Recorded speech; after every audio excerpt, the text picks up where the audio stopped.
ওই অবৈধ সম্পর্ক, ওই হারাম রিলেশন, ওই 2 নম্বর পথ, ওই বাবা মার অবাধ্যতার পথে নিয়ে যাওয়া,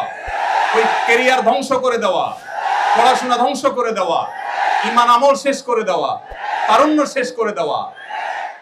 এরা এদেশের তারুণ্যের সবচেয়ে বড় শত্রু। এদেশে যত আত্মহত্যা করেছে তরুণেরা অপরিণত বয়সে প্রেম নামক এই অবৈধ রিলেশন করতে গিয়ে,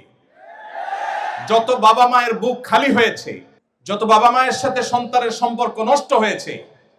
যত সন্তান ঘরছাড়া হয়েছে, যত তরুণের পড়াশোনা ধ্বংস হয়েছে, যত তরুণের ক্যারিয়ার নষ্ট হয়েছে, যত মানুষের চাকরি জীবন ধ্বংস হয়েছে, যত সংসার ভেঙেছে, যত বাচ্চারা মা বাবার স্নেহহারা হয়েছে, এই সবগুলোর জন্য তথাকথিত বিবাহ বহির্ভূত অবৈধ ভালোবাসার প্রমোটাররা আসামি। এরা কেউ এই সমস্ত অপরাধের দায় এড়াতে পারে না।